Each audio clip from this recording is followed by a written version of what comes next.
Note पाठवतो मी, press note पाठवतो 10 मिनिटात. काल दुपारी सिव्हिल हॉस्पिटल येथे एका प्रसूती झालेल्या महिलेचं बाळ कोणीतरी अनोळखी महिलेने घेऊन गेले बाबतची माहिती मिळाल्यानंतर सरकारवाडा पोलीस स्टेशनचे अधिकारी अंमलदार तिथे जाऊन माहिती घेतली. त्यावरून 29 तारखेला प्रसूती झालेल्या महिलेचं बाळ गेल्या 2 दिवसापासून एक अनोळखी महिला या ठिकाणी त्या बाळासोबत होती आणि डिस्चार्ज झाल्यानंतर बाळ हे त्या महिलेच्या पतीकडे नेऊन देते असे सांगून बाळ तिने ताब्यात घेतलंय, परंतु ते पतीकडे न देता ती गायब झाली.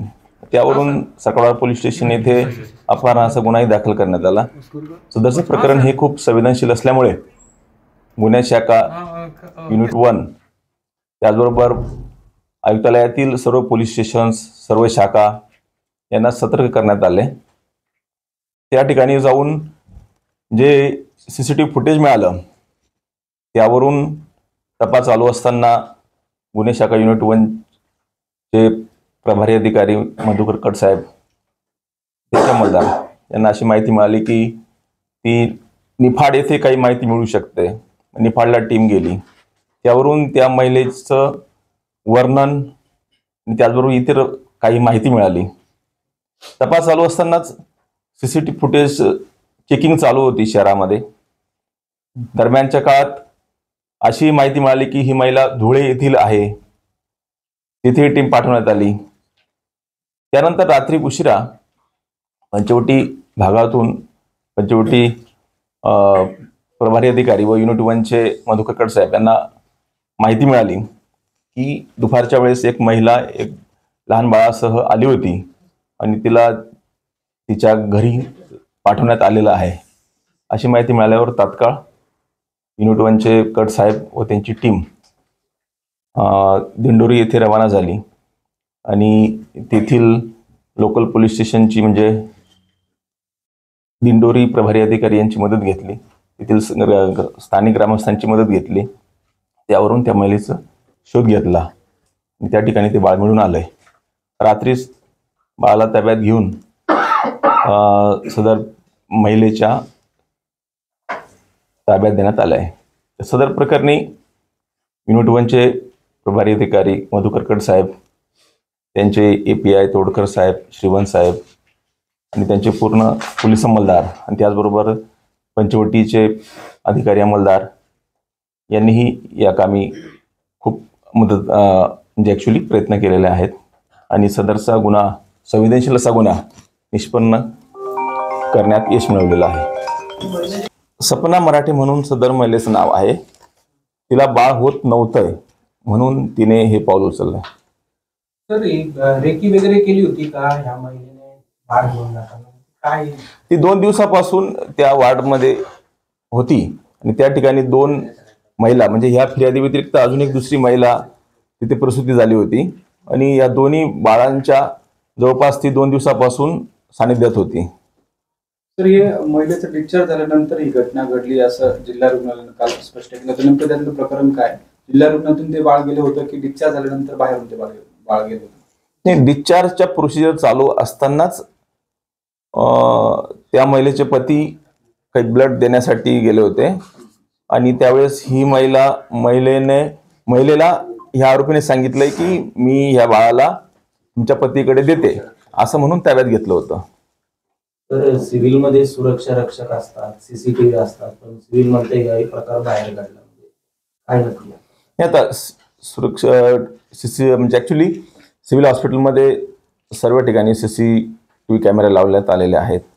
सुरक्षा रक्षक जे आहे ते बाहेर असतात म्हणून ते प्रत्येक वार्डमध्ये हजर राहत नाही.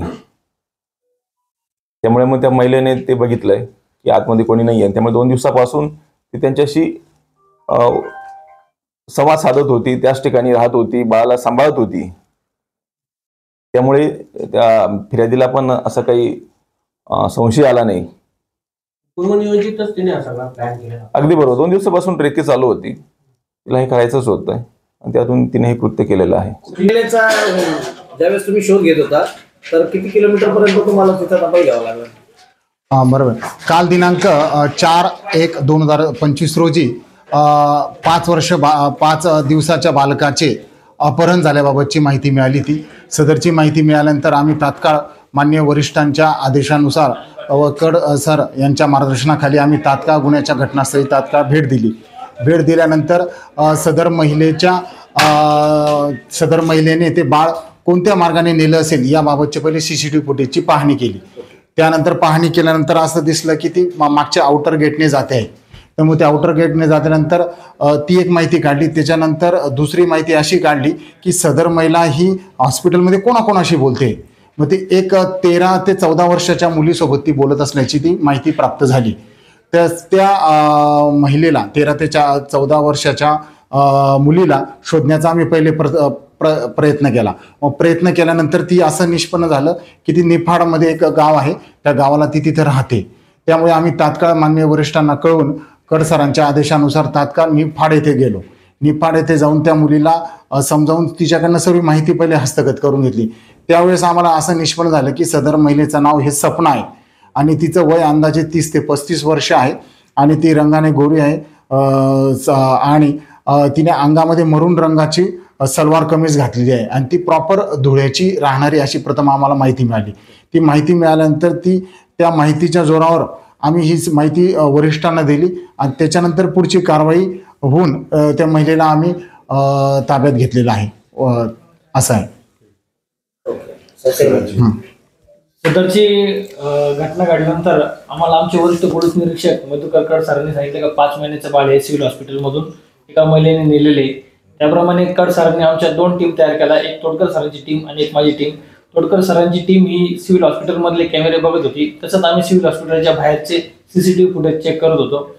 नंतर आम्हाला त्यांच्या टीमकडून एक माहिती भेटली का ती महिला ही आउट गेटनी बाहेर पडलेली. त्याप्रमाणे आम्ही आउट गेटचे आजूबाजूचे CCTV फुटेज तपासले असता ती महिला आम्हाला ते लहान बाळ एका रिक्षामध्ये घेऊन जाताना दिसली.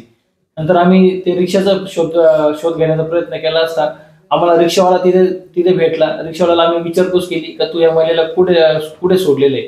त्यांनी आम्हाला अशी माहिती दिली की त्या महिलेला मी निमाणीमध्ये नेऊन सोडलेलं आहे. तर आम्ही निमाणीमध्ये तिथे जाऊन आम्ही तपास केला तर तिथे लाईट गेल्यामुळे आम्हाला काही जास्त CCTV फुटेज तिथे दिसले नाही, परंतु ती महिला तिथे उतरल्याची आम्हाला तिथे आजूबाजूच्या लोकांनी आणि तिथे आम्हाला समजलं. त्याच्यानंतर तोडकर सरांना माहिती भेटली होती का ती महिला धुळ्याची आणि ती कुठे कुठे जाऊ शकते वगैरे. नंतर पुणे आमचे कड सर यांना माहिती भेटली की ती दिंडोरी येथे वगैरे आहे म्हणून. नंतर मग आमच्या एक टीम तिथे जाऊन त्या महिलेला ताब्यात घेतलेले. त्या महिलेला ज्यावेळेस तुम्ही ताब्यात घेतलं त्यावेळेस तिने काही विरोध केला होता? नाही. विरोध केला नाही. त्या बाईच्या घरातले सांगतात, नवरा पण तेच सांगतो आहे आणि 2 वेळा अबॉर्शन झाल्यामुळे तिला असं हे व्हायचं की तिला बाळ अपेक्षित होतं आणि ती सगळ्यांना सांगत होते मी प्रेग्नंट आहे आणि प्रेग्नंट झाल्यानंतर मग तिने हा प्रकार केलेला आहे. सर, या महिलेच्या सासरकडनं कुठं काही तिला त्रास होता म्हणून तिने असं पावलं? नाही, अजिबात नाही. तसं काही प्रकार नाहीये. उलट तिचा नवरा अजूनही सांभाळतो. काल पण तो तिच्या घरच्यांनी वडिलांनी कळवल्यानंतर तो धुळ्याहून तिच्या घरी आला 9:30-10 वाजता रात्री. हिने एक बाळ आणलेलं आहे. त्याच्या घरच्यांना डाऊट आला की हे बाळ हिचं नाही असं वाटत. तिचे वडील खूप चांगले आहेत ह्या महिलेचे. त्यांना डाऊट आला होता की ही महिला काहीतरी सांगते आणि आमचा धुळ्याचा तोडकर साहेबांनी धुळ्याची माहिती काढली होती पूर्ण की हे धुळ्याची आहे एवढे आम्हाला क्लिअर कट. आणि श्रीवंत साहेबांनी पात्रवटोड लेनपर्यंत आमची टीम पोहोचलेली होती. ही जी महिला आहे ही मानसिक दृष्ट्या व्यवस्थित आहे का आणि ती काय तिला मेडिकल हिस्ट्री? मेडिकल हिस्ट्री अद्यापर्यंत काही नाहीये. तिच्या घरच्यांचं म्हणणं एकच आहे की ती थोडी रागीट स्वभावाची आहे. एवढंच सांगतात, बाकी काही सांगत नाही. असं यापूर्वी असा काही प्रकार नाही.